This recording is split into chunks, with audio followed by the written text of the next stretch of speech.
Hello everyone, welcome to Inspirational Explorer. In this tutorial video, I'll be showing you how to create this fantastic and simple design in Photoshop just to make your picture look like a studio shot. Simple and easy with just few steps in Photoshop. Look at the before and after image. This was the image before and this is the image after. Just as simple as that. We don't have to do anything too much tricky, just everything right here in Photoshop.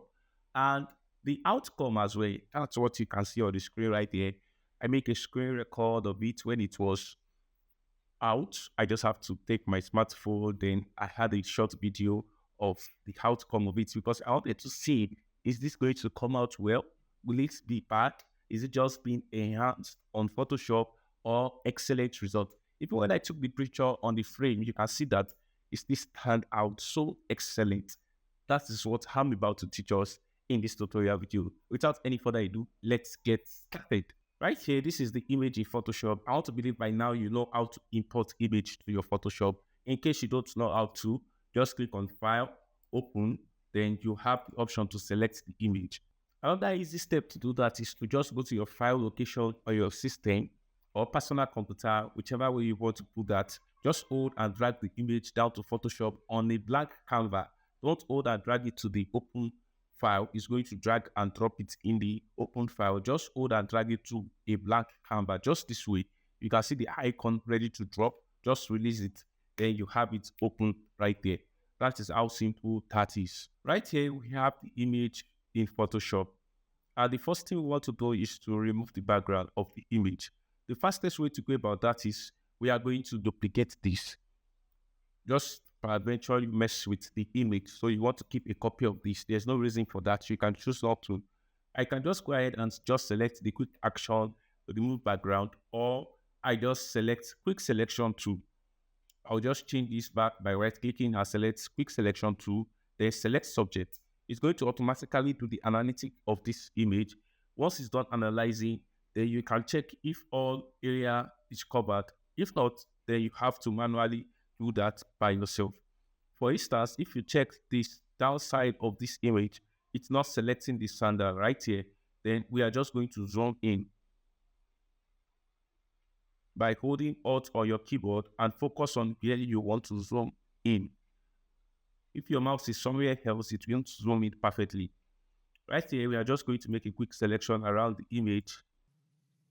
If you don't like some areas that are selected, peradventure it went outside the scope. Make sure when you're about to select back, you click on plus, check through all the image area, all the aspects, and make sure everything is well selected. If not, just deselect wherever you don't want in the image. You want to make sure the size, you can see that the size that I'm working with it, a very small size. This is just 6. If you use a larger portion, you might find it difficult selecting perfectly. You can see that outside the F type is not selected somehow. Let's just correct that. Right now, I think I should have made use of the load action point and just record this so that anyone that wants to use this won't have to go through this stress.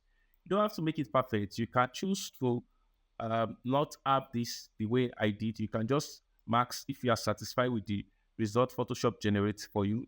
But just to make it perfect, that's why I'm doing all of this. You can choose not to go through this whole stress or selecting the select minus plus and all of that. With this selected, though not perfect, if you want a very perfect and simple result, you can make use of the pen tool to trace it. Well, I'll be bringing up a tutorial on the pen tool soon so you can know how the pen tool is very useful and resourceful when it comes to design such as this.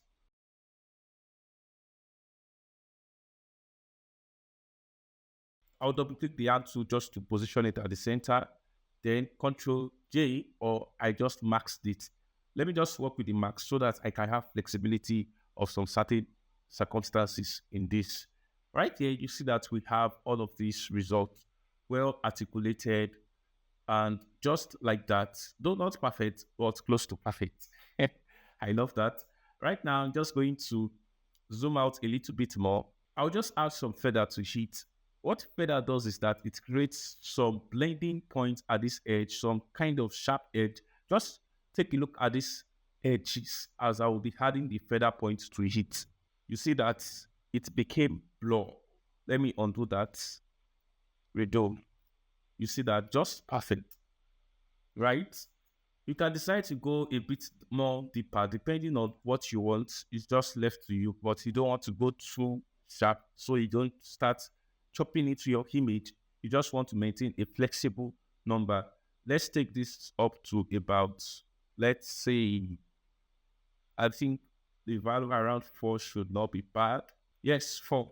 You can always have this reduced anytime if you feel it's too much. Let's zoom out to have a better view of this. If you feel it's too much, you can reduce it, but if you feel it's perfect, you can just leave that. Let me just go with 3.5. 3.5 is perfect. The next thing is to convert this image to smart objects. Yes, I want to convert it to smart objects such that when I make any further adjustment, it automatically updates with it. I'm going to right click on this, then convert to smart objects. The next thing now is to transform this image. I'm going to shrink it down a little bit from the top. I'm going to hit Ctrl T on my keyboard. Then I will shrink this down to this, let's say this point right here. Then I will double click to deselect. We have that position just right there. With this done, I want to bring in the background, just our background that we have. You can go to FreePic. You can check the link in the description below. Go to freepic.com, search for a backdrop background.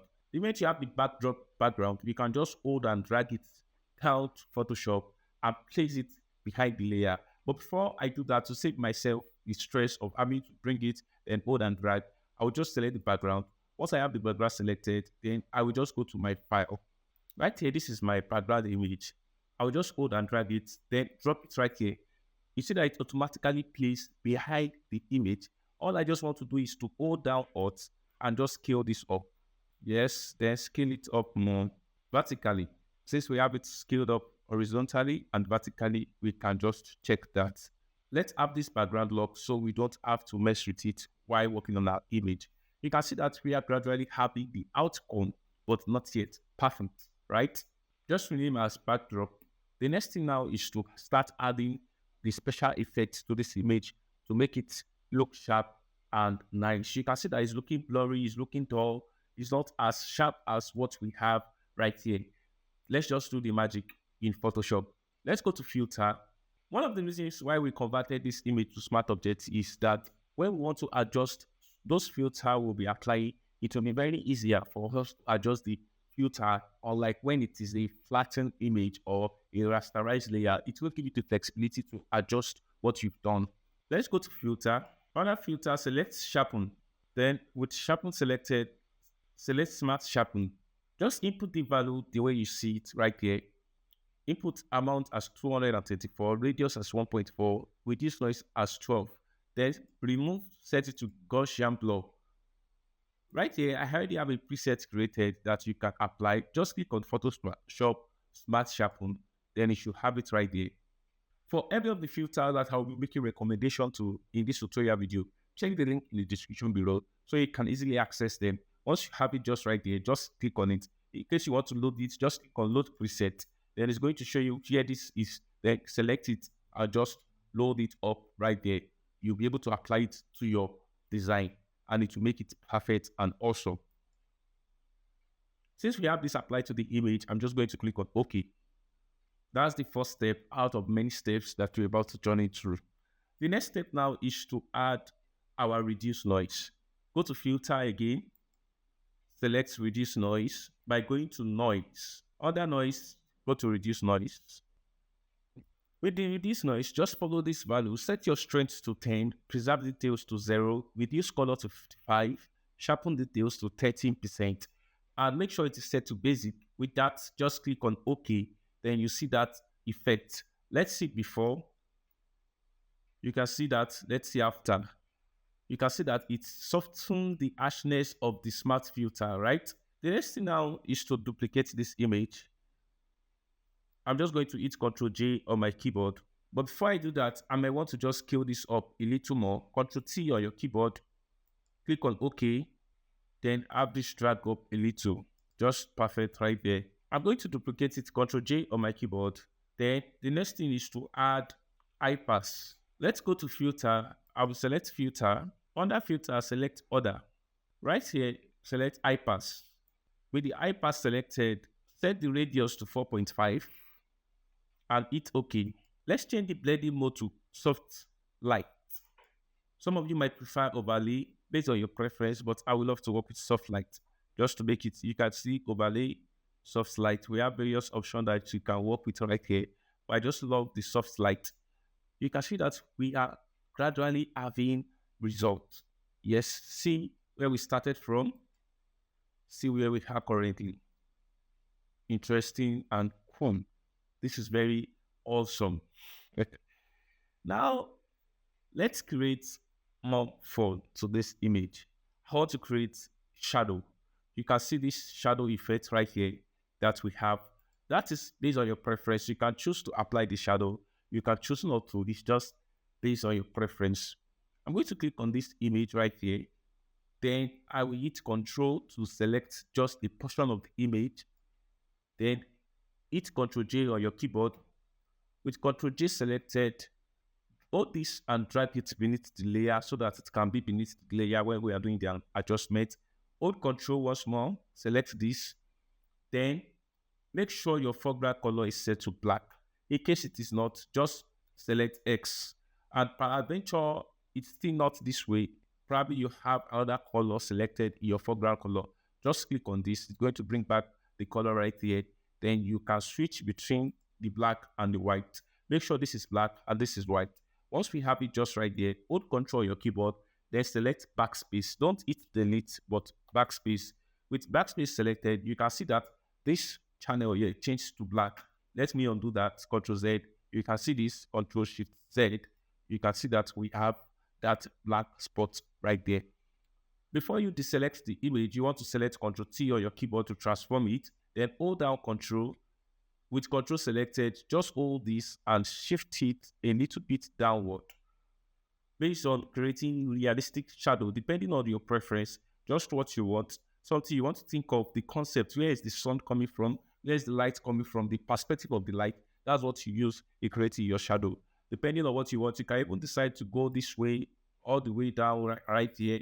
You can decide to go this way, backward, and choose to make your shadow this way, just based on your preference. Just select it. And once you have that perfectly done, just make sure you check mark this or hit enter on your keyboard. With that done, you can deselect by holding Control T, D on your keyboard. Pardon me, I mean Control D on your keyboard. Right? Now, let's reduce the opacity because this looks too obvious. We are just going to set the opacity to 43, then hit enter. With that done, we are going to add Gaussian blur to it to just make it fade up. Go to filter, under filter, select blur.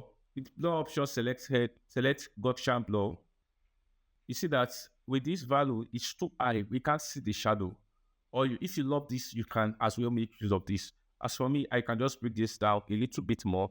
So let's say 43. Just select a value that works for you. You can decide to go a bit lower to make it more visible. Just work with any value that best fits your project, depending on what your target result is. I'm just going to hit 43 right here and just work with it. Now, you see what I was talking about. Look at the filter that we apply here. We have the flexibility of adjusting this filter. But because I failed to convert this to smart object, I do not have the filter right here. I can't undo what I just did. Then I just have to hit Ctrl Z and let's go back to convert it to smart object. First of all, let me bring back the opacity, convert to smart object, then 43. With that done, I will go to filter, Gaussian blur. It's going to automatically apply the previous preset. You can decide to bring it down a little bit or just come down a little bit more depending on your preference. Yes, because I want to have this on a frame, I need to do a quick adjustment to the current layout of the design. I'm going to just zoom this out a little, then I will hit Alt Control I on my keyboard for the image size. Then I'm going to change this to inches. I will just set this value to, let's say 12. Yes, this is what I want to work with, 12 by 16. Then I want to set the resolution to 300. Then I will hit OK. I will advise that you set this before working on your project at all so that it doesn't consume time and it saves you headache. Right here, we have this just right there. Okay, we are getting close to the final result, right? Now let's add a little bit of result to this. I'm going to create a shape icon right here at the top right here. I'm going to create the light effect. You can see that this image right here, we have the light around this space. We have light around this space. We'll get back to this, but let's focus on the light around this space for now. I'm going to select you on my keyboard to select the shape. I'm going to right click right here, then select the circle shape. With the circle shape selected, I'm going to create a circle around this spot. Just hold down shift to create a perfect circle shape right there. Once you have a perfect circle shape big enough to contain this, just change the color fill to white. Yes, you might feel like it's covering the image. Just leave it right there. We'll eventually get the results that we desire. But right now, the next thing we want to do is to bring the background because we want to create that fill effect over this layer. Then I'm just going to hold down the backdrop. Then I will duplicate the backdrop. Then I will just hold down Control Shift bracket fold, like the open brackets. I don't know why I just said bracket fold. Pardon me. Then I will clip this down to this image by holding down Alt. Then click on this point. It's just going to limit it down to this circle shape that we just created. I'm just going to group these two images together. You can hold down Shift or Control to select this and just group them together. Let's change the blending option to soft light. You see that magic right there. If you choose add light, it's going to look so much vivid. So you just want to set soft light. With this option, I'm going to click on the max tool. What we want to do is we want to clean out the spots that are too harsh. You can see that this circle spot is too harsh, is too visible. Then I'm going to hold the brush tool. With the brush tool, I'm just going to paint around this to just make sure every harsh point it's not showing anymore. It's not visible to us. Yes, and it will blend perfectly to the image. Just something like that.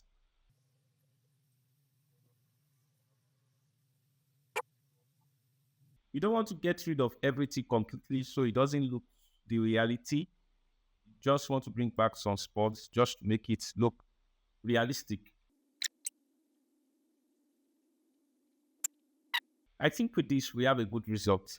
Let's bring curve so that we can have a good blending for this particular image. I'm going to come to the adjustment layer, then I will select curves. With the curve layer selected, you might want to save your work so that it doesn't crash. Yes, it's very experienced. Let me just save this so fast on my PC. Now let's adjust the curve option. I'm just going to hold down this to create that blending light at this point. Yes, you can see that everything is becoming realistic right now. Then you just want to adjust this up a little to bring back the light. That's the magic, right? Everything looks so cool and perfect. You might want to adjust this more, right? Let's see before, right? Let's see after. Interesting, awesome work, perfect work. You can see that our shadow is still looking sharp. You can still decide to go down. That's why we have the smart filter right there. You can decide to take it down a bit more by just increasing the value. I think this should not be bad. Then it's okay. Right here, we are having our result just as we should have it done. Okay, now you might just want to look around the color of the skin. Some parts looks too reddish, some parts look alright. Or if there's any word like that, it's not rhyming, right? I'm just going to click on this and just do a quick walk with the saturation. Select saturation, saturation. Then I'm going to click on red, because that's what we have more detailed here. We have the green, but we don't want to mess around with the green because this is going to be a print work. It's not a screen work. If it's a screen work, you can do a lot of manipulation and just have it around there. But this is a print work and you don't want to mess too much with it. Right here, I'm just going to reduce the saturation a little. Let's say at this point, this should be fine. Let's see before, right? Very sharp. Let's see after. Yes, I think this is cool. And you might want to reduce the overall saturation as well if you see any need for that. By clicking on master, I just adjust the saturation as well so that it doesn't look too red and too sharp. Or just increase this if you feel it's not blending well. Let's see before, right? Let's see after. Yes, you might just want to take down the red a little bit more just to make everything blend well. Okay, I think we have something that makes sense now. Yes, I think everything is blending so well and perfect, right? Okay, this is awesome and this is cool. You can see the effect of this shadow as well. Let me hide the shadow and let me unhide it. You see that we have everything interesting and well detailed. Now that we have everything done to this point, let's create the magic text. You can choose to add the text that you want. You can choose to add anything that you like. But please remember to like this video. Remember to share. Remember to comment and ask questions if you don't have clarity on any of this aspect that we've been on so far.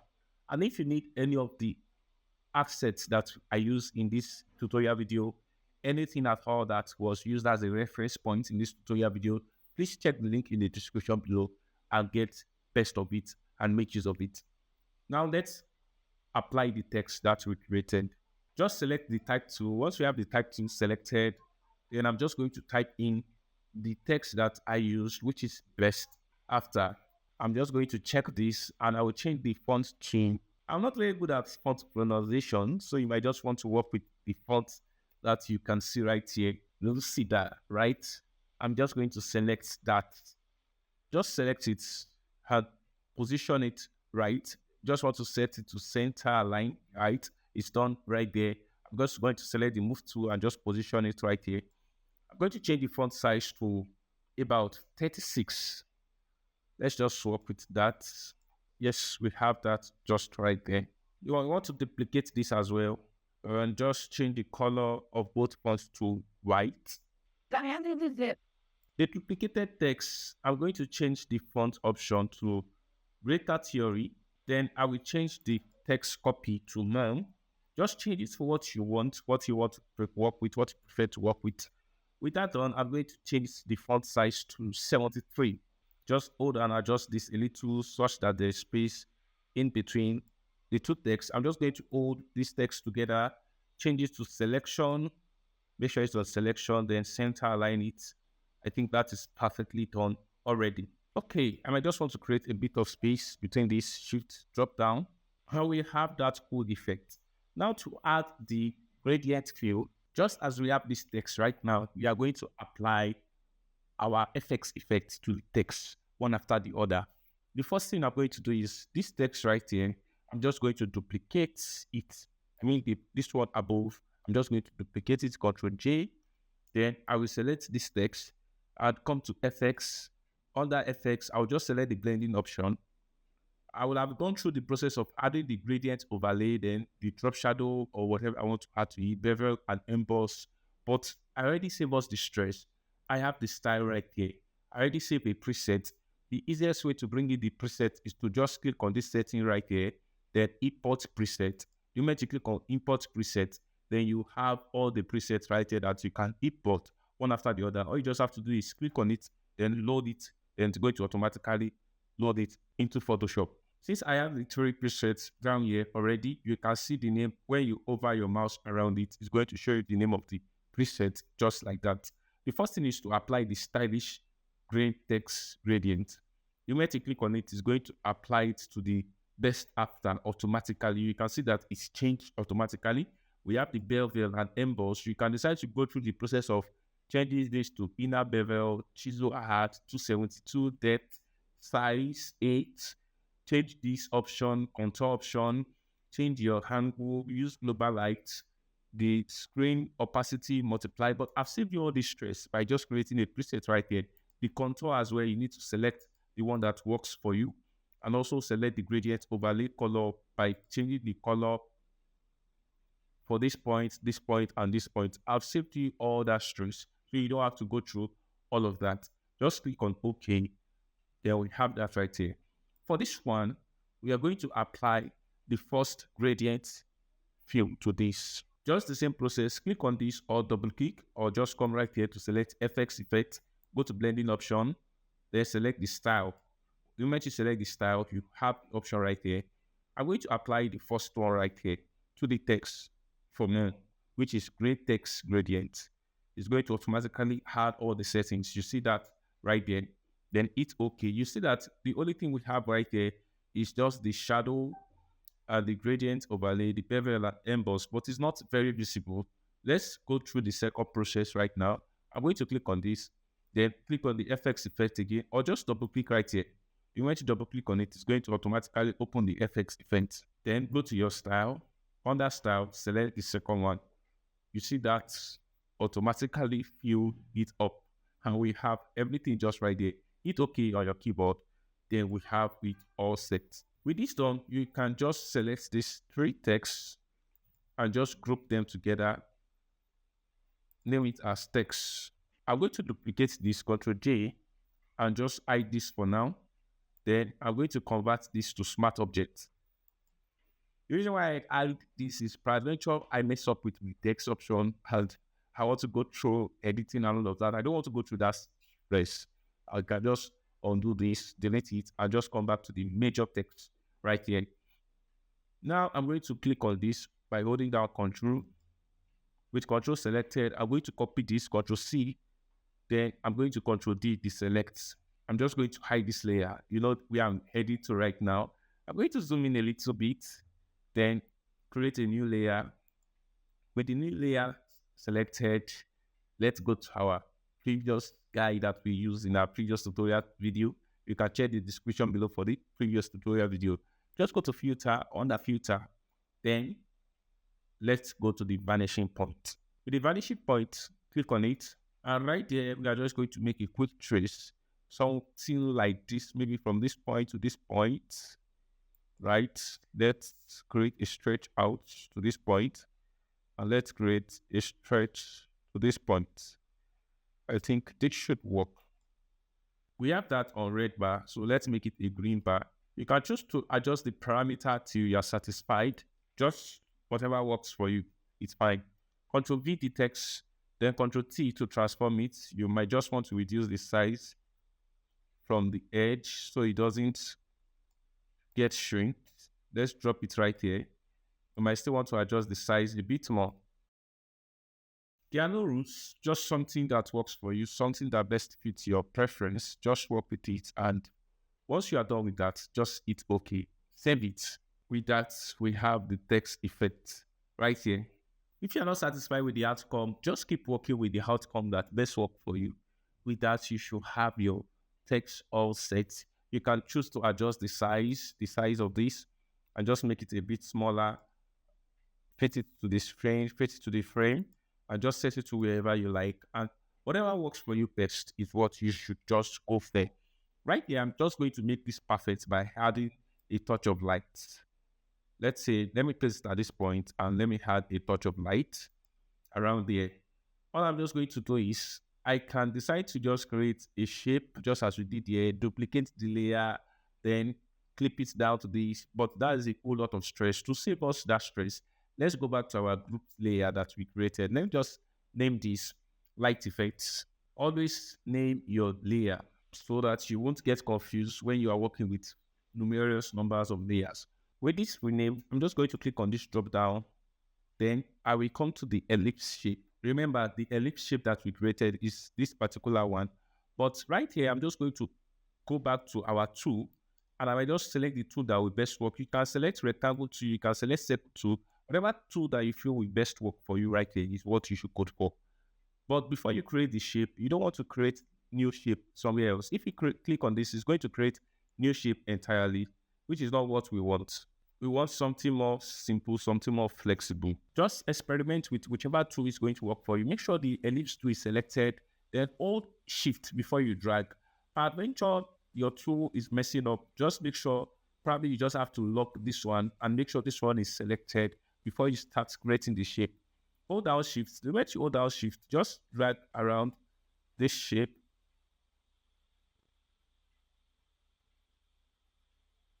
Then when you are done, you release it.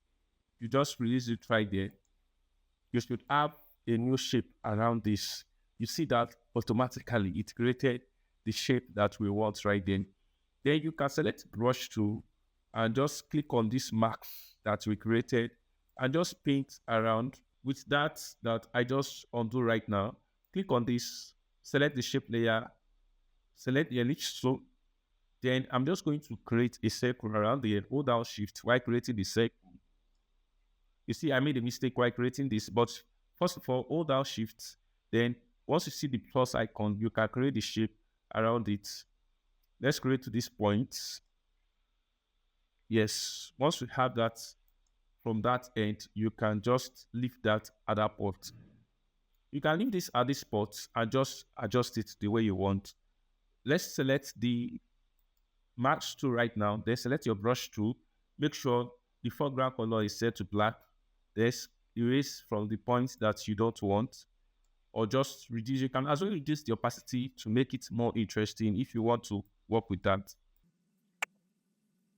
Once you have that all painted, I think we are good to go.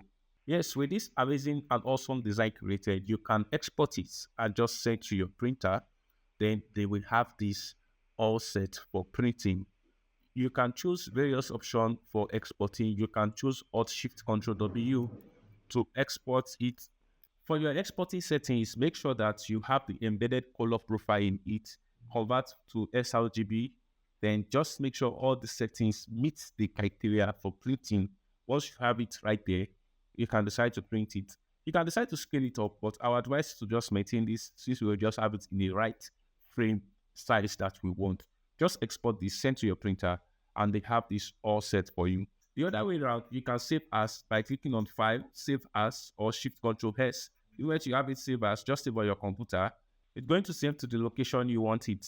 Just click on JPEG or PNG, whichever format works for you. You can just send it to them. And you can as well export as PDF by hitting Ctrl P on your keyboard, just the same way we print normal PDF. Ctrl P is going to bring up the option for exporting as PDF. Then you want to reset this to fit the frame size. Just click on Scale to Fit Media. It's going to automatically scale up. Then you can work around the printing selection option if you know how to go about that. But if you don't know how to go about that, just go ahead and print this. Your printer will know what to do. But if you know about all the settings that has to do with printer, please apply all the settings and print this. You have that just quite awesome and good and perfect. So that's it. And that brings us to the end of this tutorial video. Remember to like, share, and subscribe. If you have any question, don't hesitate to ask. If you'd like to join our community, please put your comments in the comment section below, or just reach out to me, then I will add you to the community. Thank you so much for watching. See you in the next one.